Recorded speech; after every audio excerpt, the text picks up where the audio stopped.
Good morning. आज हम कक्षा 10th विषय विज्ञान पाठ 1 टॉपिक है भोजन एवं मानव स्वास्थ्य। इसके बारे में हम पढ़ेंगे। देखिए, हमारा जो शरीर है और जो हमारा स्वास्थ्य है ये हमारे खान पान पर निर्भर करता है, अर्थात हमारे भोजन पर निर्भर करता है।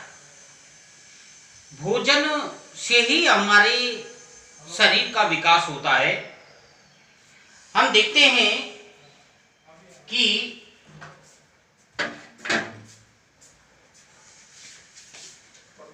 तत्व हैं, ये तत्व कोशिका का निर्माण करते हैं और ये कोशिकाएं हैं, ये उत्तक बनाती हैं और उत्तक अंग बनाते हैं और अंग ये शरीर बनाते हैं, शरीर। और इस प्रकार से ये शरीर बनता है। लेकिन बनता किससे है? भोजन से बनता है। अब देखिए, हम जो भोजन करते हैं और शरीर का स्वस्थ रहना आवश्यक है। अब शरीर स्वस्थ कब रहता है? जब हमारा भोजन संतुलित हो। देखिए, संतुलित भोजन हो, यानी संतुलित भोजन।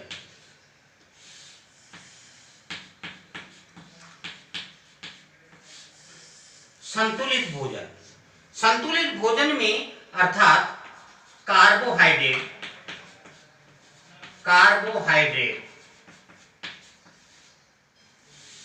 दूसरा प्रोटीन, तीसरा वसा, खनिज लवण,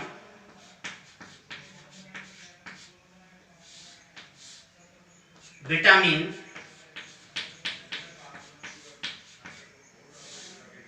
और जल।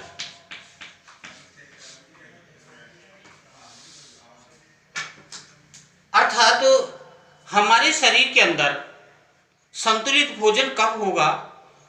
यानी संतुलित मात्रा में हमारे पोषक तत्व हमें प्राप्त हो, कार्बोहाइड्रेट प्राप्त हो, प्रोटीन।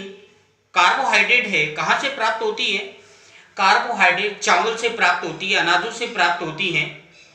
इसके अलावा कार्बोहाइड्रेट हमें जो मीठे फलों से प्राप्त होती हैं, ग्लूकोज है कार्बोहाइड्रेट प्राप्त होती है, चीनी है, गुड़ है, इनसे हमें कार्बोहाइड्रेट प्राप्त होती है। कार्बोहाइड्रेट एक ऊर्जा देने वाला प्रमुख भाग है। जैसे कभी आपने देखा होगा कि जब हमारे शरीर में एकदम जैसे दस्त लग गए, उल्टी होने लग गई, शरीर में एनर्जी की कमी आने लगी, तो तुरंत हम ग्लूकोज लगाते हैं। डॉक्टर के पास जाएंगे, डॉक्टर ग्लूकोज लगाता है, यानी शरीर में पानी और ऊर्जा की कमी नहीं आ पाए, जिससे कि व्यक्ति बचा रहे, नहीं तो तुरंत खत्म हो जाता है। तो इस प्रकार इसमें कार्बोहाइड्रेट। दूसरा प्रोटीन, दूसरा है प्रोटीन। जितनी भी दालें हैं, अनाज दालें हैं, कोई चने की दाल होगी, अरहर की दाल होगी, मूंग की होगी, उड़द की होगी, ये दालें जितनी भी हैं, इन दालों से हमें प्रोटीन प्राप्त होती है। क्या प्राप्त होती है? प्रोटीन प्राप्त होती है। ये प्रोटीन हमारे शरीर के लिए, स्वास्थ्य के लिए आवश्यक है, संतुलन के लिए आवश्यक है। तीसरा वसा। देखिए, वसा, जितनी भी चिकनाई युक्त पदार्थ हैं, जितने भी तेल हैं, सरसों का तेल होगा, मूंगफली का तेल होगा, तिल का तेल होगा, राइस का तेल होगा, जितने भी तेल हैं, इन सब से हमें वसा प्राप्त होती है। और इस प्रकार से घी से भी हमें वसा प्राप्त होती है, चिकनाई युक्त पदार्थ। तो इस प्रकार ये वसा हमें प्राप्त होती है। इस प्रकार खनिज लवण, सोडियम, अपन देखते हैं नमक खाने में हम काम लेते हैं, सोडियम क्लोराइड, ये खनिज लवण का स्रोत है। और विटामिन, जितने भी फल फ्रूट होते हैं, सब्जियां होती हैं, जितनी भी सब्जियां होती हैं, ये फल फ्रूट और सब्जियां हमें विटामिन देती हैं। इन विटामिन का भी प्रमुख सहयोग रहता है विटामिन की अगर कोई कमी हमारे शरीर में हो जाती है तो उससे हमारे रोग हो जाते हैं, विटामिन से रोग हो जाते हैं। देखिए विटामिन ए की कमी से रतौंधी नामक रोग हो जाता है। रतौंधी नामक रोग के लक्षण क्या होते हैं कि रात में दिखाई नहीं देता, आंखें कमजोर पड़ जाती हैं। दिन में दिखाई देता है, रात में दिखाई नहीं देता, कम प्रकाश आंखों में पहुंच पाता है और रात में दिखाई नहीं देता। तो इस रोग को हम कहते हैं रतौंधी नामक रोग। ये किससे होता है? विटामिन ए की कमी से होता है।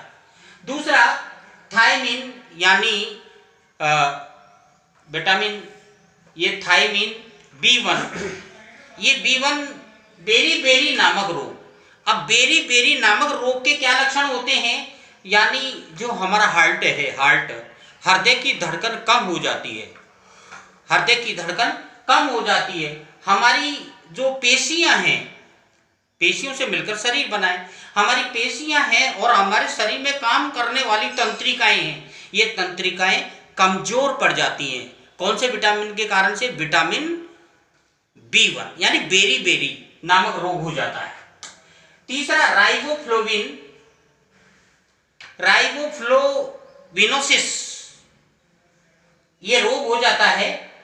हमारे जो मुख है, ये ऊपर नीचे जो होठ आप देखते हैं, ये मुख के किनारे, होठ जिसको अपन कहते हैं, ये त्वचा और इसके किनारे फटने लग जाते हैं। कभी आपने देखा होगा बहुत से लोग ऐसे होते हैं कि जो होठ है और ये मुख के किनारे हैं, ये फटने लग जाते हैं, एक हल्की सी परसी आने लग जाती है, वो हटने लग जाती है। तो समझ लीजिए ऐसे व्यक्ति के राइबोफ्लोविन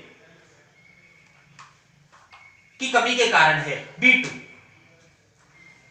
चौथा है नियासिन B3, इससे पेलेग्रा रोग होता है, यानी जीभ और त्वचा पर जो पपड़ी आती है, ये पपड़ी पड़ना पेलेग्रा के लक्षण होते हैं। इसी प्रकार एस्कॉर्बिक अम्ल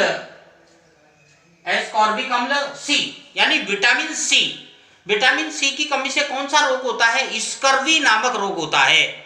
स्कर्वी नामक रोग विटामिन सी की कमी से, यह मसूड़ों से खून का आना और त्वचा पर चकत्ते बनना, यानी जो हमारी त्वचा है जगह जगह चकत्ते बन जाते हैं और मसूड़ों से खून बहने लग जाता है। तो आप समझिए कि विटामिन सी स्कर्वी नामक रोग के लक्षण होते हैं। कैल्सीफिरोल विटामिन डी, ये विटामिन डी से रिकेटस रोग हो जाता है, रिकेट्स रोग। ये पैरों की हड्डियां मुड़ जाती हैं और ये जो घुटने हैं हमारे, ये घुटने बिल्कुल नजदीक आ जाते हैं, पास आ जाते हैं। ये विटामिन डी के कारण से होता है। ये जो विटामिन का जो प्रभाव है ज्यादातर ये बच्चों में बहुत ज्यादा देखने को मिलता है, बड़ों में भी मिलता है, लेकिन विटामिन हमारे शरीर के लिए ये आवश्यक होते हैं और इनकी कमी के कारण से ये रोग हो जाते हैं। अगला है जल। हमारे शरीर को 90% जल की आवश्यकता पड़ती है।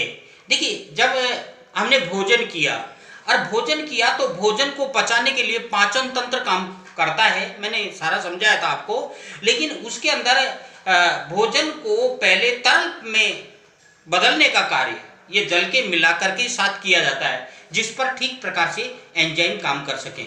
तो इस प्रकार कहने का मतलब ये है कि ये जल भी हमारे शरीर के लिए, रक्त है शरीर के ताप नियंत्रण के लिए है और इसी प्रकार से शरीर को सुव्यवस्थित रखने के लिए जल बहुत आवश्यक होता है क्रिया करने के लिए। तो ये कार्बोहाइड्रेट, प्रोटीन, वसा, खनिज लवण, विटामिन और जल, इसको हम कहते हैं संतुलित भोजन। अब असंतुलित भोजन क्या होता है? असंतुलित भोजन यानी देखिए आप, असंतुलित यानी जिसमें कार्बोहाइड्रेट, प्रोटीन, वसा, खनिज लवण, विटामिन और जल, इसका ठीक संतुलन नहीं हो तो उसको हम कहते हैं असंतुलित। जैसे हमने वसा ली नहीं, कार्बोहाइड्रेट ले ली, प्रोटीन ले ली, अब वसा की कमी के कारण रोग हो गए। हमने वसा ले ली, कार्बोहाइड्रेट ले ली, प्रोटीन नहीं ली, तो उसकी कमी के कारण रोग हो गए। तो कहने का मतलब है इन सब की मात्रा आवश्यक है, यानी भोजन के अंदर ऐसा भोजन हमें लेना है जिसे पर्याप्त मात्रा में कार्बोहाइड्रेट प्राप्त हो, जो शरीर के लिए आवश्यक है, प्रोटीन प्राप्त हो, वसा प्राप्त हो, खनिज लवण प्राप्त हो, विटामिन प्राप्त हो और जल। तो इस प्रकार ये शरीर स्वस्थ रहेगा। इस समय कई बार बालक जो होते हैं, ये बालक में ज़्यादा ये बीमारियों के शिकार हो जाते हैं। कारण क्या होता है कि जैसे बाजार में चटपटी चीज़ें हैं, पतासी खा लेते हैं, कभी कचौरी समोसे खा लेते हैं, और कुछ बना बना कर आजकल बहुत से ऐसे जो उनको बना बना कर खा लेते हैं, जिसके कारण से भोजन में असंतुलन हो जाता है। और जब असंतुलन भोजन में हो जाता है तो हमारे शरीर की जो इम्यूनिटी है, हमारे शरीर की जो क्षमता है, ये क्षमता कमजोर पड़ जाती है। और जब क्षमता कमजोर पड़ती है तो रोगों का आमंत्रण शुरू होता है और हमारे शरीर रोग का शिकार बन जाता है। इस कारण से हमारे शरीर को स्वस्थ रखना है तो हमें संतुलित भोजन करना अति आवश्यक है। तो हम संतुलित भोजन करेंगे तो हमारा शरीर स्वस्थ रहेगा। और इस समय इस महामारी से बचने के लिए, कोरोना वायरस से बचने के लिए, हमारे शरीर में इम्यूनिटी बढ़ाने के लिए, हमारे शरीर को क्षमता को बढ़ाने के लिए संतुलित भोजन हमें करना बहुत अति आवश्यक है। धन्यवाद।